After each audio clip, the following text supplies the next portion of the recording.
پھر آپ بھابھی سے مشورہ کر لیں، جیسا وہ مناسب سمجھے۔ وجاہت نے ہنکارا بھرتے اس کو مشورہ دیا۔ اچھا چلو ٹھیک ہے، تو اب تم بھی جاؤ، میں گھر کے لیے نکلتا ہوں۔ کریم سست روی سے اٹھ کھڑا ہوا۔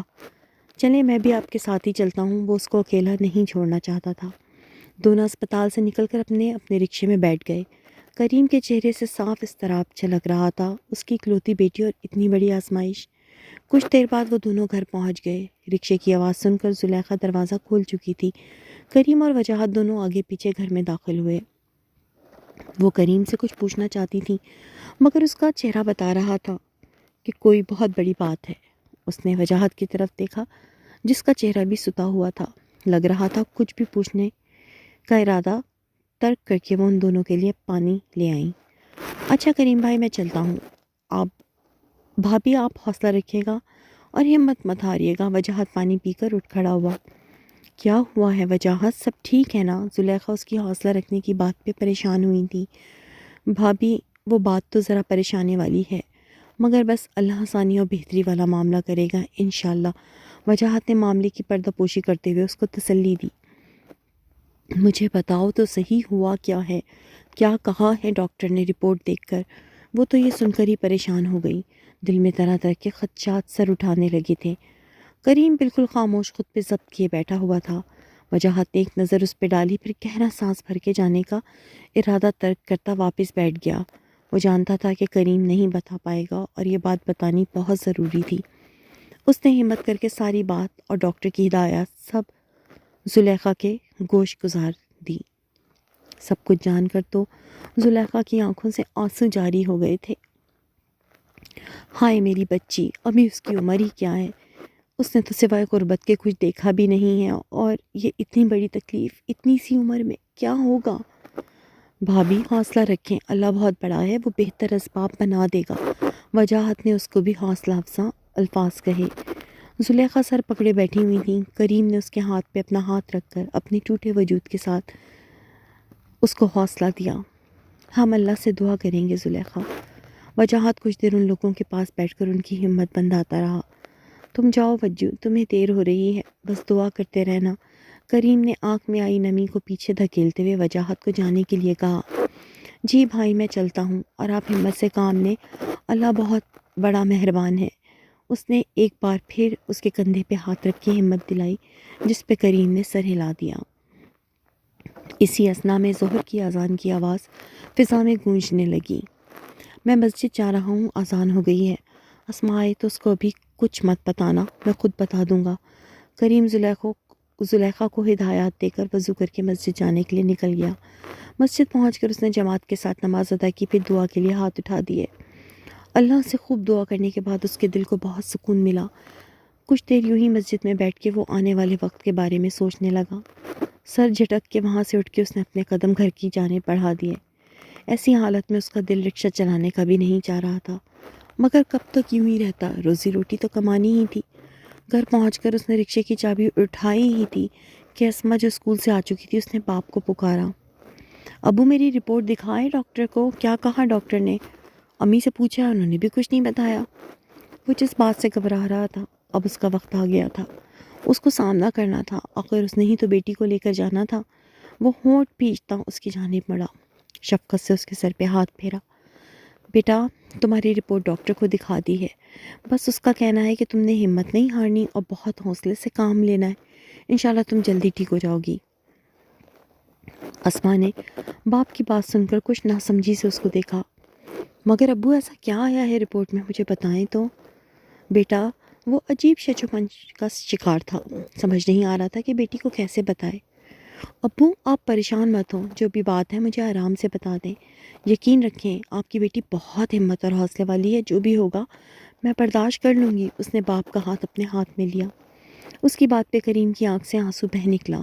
اس نے نم آنکھوں سے اپنی بیٹی کو دیکھا جو اتنی سی عمر میں اتنا صبر کا مظاہرہ کر رہی تھی۔ زلیخا بھی وہیں آ گئی تھی، اس کی بھی آنکھیں نم تھیں۔ اس نے جلدی سے اپنی آنکھوں کو پوچھا، بیٹا ابھی ابو کو جانے دو، رات کو آئیں گے تو پھر پوچھ لینا۔ اچھا ٹھیک ہے، وہ فرما برداری سے مان گئی۔ کریم نے اپنی آنکھ سے بہنے والا آنسو پونچھ کر بیٹی کو خود سے لگایا اور اس کے بالوں پہ اپنے لب رکھ دیے۔ چلو میں بھی جا رہا ہوں، رات کو آؤں گا تو پھر بتا دوں گا۔ جب تک تم آرام کرو، اور ہاں اپنی امی سے بھی دوبارہ کچھ مت پوچھنا۔ اس نے آرام سے خود سے بیٹی کو الگ کر کے اس کو ہدایت کی۔ ٹھیک ہے ابو، نہیں پوچھوں گی کچھ، آپ جائیں آرام سے۔ اسما نے مسکرا کر فرما برداری سے سر ہلایا۔ کریم نے اس کے سر پہ ہاتھ پھیرا، پھر چابی لے کر وہاں سے چلا گیا۔ اس کو کچھ دور آگے جا کر ایک سواری مل گئی جس کو اس نے اس کی مطلوبہ منزل تک پہنچا دیا تھا۔ اس سواری کو چھوڑ کر وہ واپس آ رہا تھا کہ راستے میں ایک نوجوان نے اس کا رکشہ روکا۔ کریم نے رکشہ روک کر اس کی طرف دیکھا۔ میں نے میکینک کو فون کر دیا ہے، وہ آ جائے گا ابھی اور گاڑی لے جائے گا۔ تم بھی اس کے ساتھ چلے جانا اور دیکھ کر گاڑی ٹھیک کروا لینا۔ اس نوجوان کے پاس اپنی گاڑی موجود تھی جو کہ اچانک بیچ راستے میں خراب ہو گئی تھی۔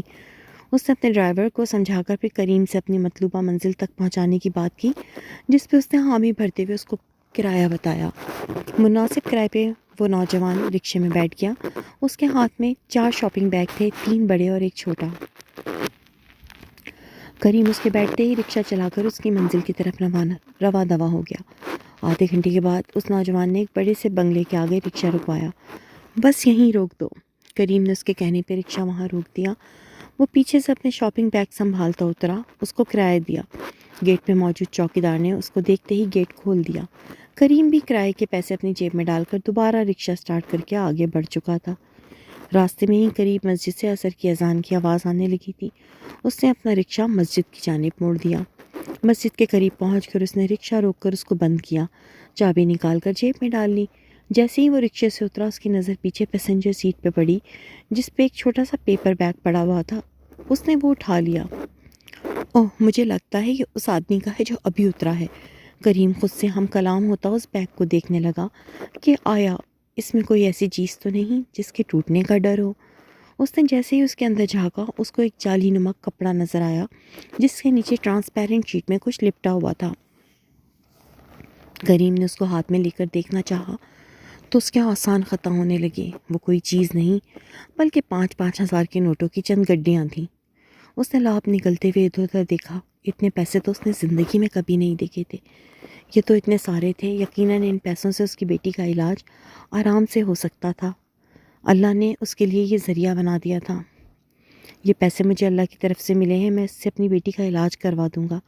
پیسہ دیکھ کر شیطان اس کے نفس پہ حاوی ہو رہا تھا۔ اس کے نفس نے اس کو ورغلایا۔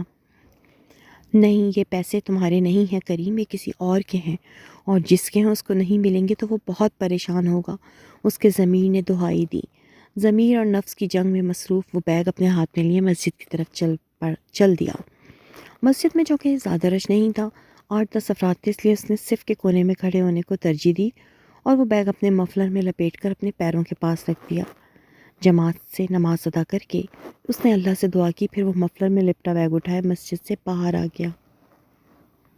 تہمینہ منہاج کے ساتھ بہت خوش تھی۔ وہ اس کا ہر طرح سے خیال رکھ رہا تھا۔ اس نے اپنے دوست اور جن کے ساتھ وہ کام کرتا تھا ان کے ساتھ مل کے ولیمے کی ایک چھوٹی سی تقریب بھی رکھی تھی۔ ولیمے کے بعد منہاج تہمینہ کو اس کی خواہش پہ ناردرن ایریاز لے گیا تھا۔ تہمینہ نے اس دوران اپنا موبائل مستقل بند کر دیا تھا تاکہ اس کو کوئی ڈسٹرب نہ کرے۔ اپنے ماں باپ کو وہ اپنی خوشیوں کی قاتل سمجھتی تھی جو اس کی راہ میں روڑے اٹکا رہے تھے۔ وہ منہاج کے ساتھ بہت خوش تھی، اس بات سے بے خبر کہ اس کے ماں باپ پہ کیا گزر رہی ہے۔ شہناز تو بیٹی کی جدائی میں بیمار ہو گئی تھیں۔ عابد صاحب کا غصہ بہت بڑھ گیا تھا۔ ان کا بس نہیں چلتا تھا، وہ کسی بھی طرح کر کے منہاج کو ڈھونڈ نکالیں اور اس کو گولی مار دیں، مگر ابھی ان کے بس میں کچھ نہیں تھا کیونکہ منہاج کا نمبر بھی ان کے پاس نہیں تھا اور نہ ہی وہ یہ جانتے تھے کہ وہ کس شہر میں ہے۔ ان دونوں کو شہر سے باہر گئے ہوئے تیسرا روز تھا۔ وہ لوگ ایک بہت لگژری ہوٹل میں ٹھہرے ہوئے تھے جہاں سے اس جگہ کی خوبصورتی اور واضح نظر آتی تھی۔ اس روز منہاج روم سروس سے کھانا منگوا کر کسی کام سے باہر نکلا تھا۔ تہمینہ کمرے میں اکیلی بیٹھی تھی جب اس نے اپنا موبائل آن کر لیا۔ شہناز جو ہر وقت تہمینہ کا نمبر ملا کر دیکھتی رہتی تھی کہ شاید اب اس کا نمبر آن ہو، وہ بیٹی کی آواز سن لے۔ وہ اس وقت بھی یہی کر رہی تھیں جب اس کے موبائل پہ بیل جانے لگی۔ شہناز کا ڈھیروں خون بڑھ گیا جب تہمینہ نے کال ریسیو کر لی۔ میری بچی، کہاں ہو تم نے ذرا سا بھی ہمارا نہیں سوچا اور اتنا بڑا قدم اٹھا لیا، اس نے بےتابی سے بیٹی سے پوچھتے ہوئے شکوہ کیا۔ امی، میں اس وقت سوچتی جب مجھے اس بات کا یقین ہو جاتا کہ منہاج واقعی غلط ہے، مگر منہاج آپ سب کی سوچ کے بالکل برعکس ہیں۔ یقین کریں میں ان کے ساتھ اتنی خوش ہوں کہ میں بتا نہیں سکتی۔ آپ لوگوں نے تو مجھ سے میری خوشیاں ہی چھین لی تھیں۔ میں کہتی رہی کہ منہاج ایسے نہیں ہے، مگر آپ لوگ اپنی ضد پہ اڑے ہوئے تھے۔ تہمینہ نے ماں کی بے چینی کو خاطر میں لائے بغیر کہا۔ اچھا چلو بیٹا تم خوش رہو، یہ اچھی بات ہے۔ تم ایسا کرو نا، واپس آ جاؤ، ہم منہاج کو قبول کر لیں گے بیٹا۔ یقین رکھو تمہارے بغیر ایک پل گزارنا صدیوں کے برابر لگ رہا ہے میری بچی۔ شہناز اسے یقین دلاتے ہوئے اپنے بہتے آنسو پوچھنے لگی۔ نہیں امی، اب یہ ناممکن ہے، میں اب کبھی واپس نہیں آؤں گی۔ آپ بے شک معاف کر دیں گی، منہاج کو قبول بھی کر لیں گی، مگر بابا نہیں کریں گے۔ تہمینہ نے صاف گوئی سے انکار کرتے سفاکیت کا مظاہرہ کیا۔ میں کہہ رہی ہوں نا، وہ معاف بھی کر دیں گے اور قبول بھی کر لیں گے۔ تم یقین رکھو بیٹا۔ شہناز کا بس نہیں چل رہا تھا، وہ کیسے بھی کر کے تہمینہ کو یقین دلا دے اور وہ واپس آ جائیں۔ اتنی دیر میں منہاج نے واپس آ کر کمرے کا دروازہ کھولا۔ تہمینہ گیلری میں کھڑی ہوئی بات کر رہی تھی، اس کو منہاج کے آنے کی خبر نہیں ہوئی۔ روم سروس سے بھی کھانا آ چکا تھا، جس کو منہاج نے لے کر کمرے میں رکھی، ایک چھوٹی سی ٹیبل پہ رکھ دیا اور خود چلتا ہوا گیلری میں آ گیا۔ نہیں امی، میں جانتی ہوں بابا کو، وہ کبھی نہیں قبول کریں گے۔ وہ ایک دفعہ کہہ چکے ہیں کہ اگر منہاج سامنے آئے تو بہت برا ہوگا، پھر میں کیوں یہ رسک لوں۔ منہاج اس کی بات سن چکا تھا، اس نے پیچھے سے اس کے کاندھے پہ ہاتھ رکھا۔ تہمینہ یکدم مڑی، منہاج نے اس کو آنکھ کا اشارہ کیا، اس نے سمجھ کر سر ہلا دیا۔ بیٹا سمجھ لو بات کو، ایک دفعہ ہی آ جاؤ، شہناز نے بھرائی ہوئی آواز میں اصرار کیا۔ اوکے منہاج آ گئے، میں بعد میں بات کروں گی۔ اس نے ماں کی بات سنی انسنی کرتے ہوئے اپنی بات کہہ کر فون کاٹ دیا۔ وہ موبائل ہاتھ میں پکڑے گیلری سے باہر دیکھنے لگی جب منہاج نے اس کا رخ اپنی جانب موڑا۔ آپ کی امی کا فون تھا؟ جی، وہ نظریں جھکائے بولی۔ آپ کوئی یاد کر رہی ہوں گی نا؟ اس نے پوچھا۔ اس کی بات پہ تہمینہ نے نظریں اٹھائیں۔ منہاج، میں یہاں پہ آپ کے ساتھ خوشیوں بھرا وقت گزارنے آئی ہوں، کسی اور کا ذکر کرنے نہیں۔ ہاں تو میں نے کب منع کیا ہے جانے منہاج؟ اس نے تہمینہ کا چہرہ اپنے ہاتھوں کے پیالے میں لیا۔ مگر دیکھیں نا، آپ کے ماں باپ آپ کے لیے دکھی ہیں، زیادہ نہ صحیح ایک دفعہ ہی ان سے مل لیں۔ مگر میں کوئی اگر مگر نہیں، میں کہہ رہا ہوں نا، میرے کہنے پہ میری خاطر۔ تہمینہ کی بات منہ میں ہی رہ گئی۔ اپنا بایاں ہاتھ نیچے کر کے دائیں ہاتھ کے انگوٹھے سے اس کا گال سہلاتے ہوئے وہ مسکرا دیا۔ تہمینہ بھی مسکرا دی۔ چلے آئیں، کھانا کھا لیتے ہیں، ٹھنڈا ہو جائے گا۔ اس کے کندھے پہ اپنا بازو رکھ کر وہ اس کو اس ٹیبل کی طرف لے آیا۔ اب یہاں سے جا کر آپ پہلے اپنے ماں باپ سے ملیں گی، پھر ہم اپنے گھر جائیں گے۔ کھانا کھانے بیٹھتے ہوئے منہاج نے اس سے کہا۔ بس مجھے ڈر ہے بابا آپ کو کچھ نہ کہیں۔ تہمینہ نے روٹی نکالتے ہوئے اپنے خدشے کا اظہار کیا۔ کچھ بھی نہیں ہوگا ایسا، منہاج نے نوالا بنا کر اس کو کھلاتے ہوئے یقین دلایا۔ تو جناب، کیسی لگی آپ کو آج کی قسط؟ کہانی تو بڑی دلچسپ ہے اور بڑی ہی تیزی سے آگے بھی بڑھ رہی ہے کہ اب آگے کیا ہوگا دیکھتے ہیں۔ جب تک کے لیے آپ ہمارے ساتھ بندے رہیے، کہانی کے تانے بانے بہت تیزی سے آگے بڑھ رہے ہیں۔ بہت جلدی حاضر ہوں گے اس کی اگلی قسط کے ساتھ۔ یہ تھی طوبیٰ کامران کا جرم محبت، ویڈیو کرٹسی رمشا خان۔ اچھا پڑھیے، اچھا سنیے، اور اگر آپ کو ہمارا کام پسند آ رہا ہے تو کمنٹ پہ اپنی موجودگی کا احساس ضرور دلائیے اور ہماری ویڈیوز کو، ہمارے چینل کو اپنے فرینڈ سرکل میں بھی شیئر کیجیے۔ Take care.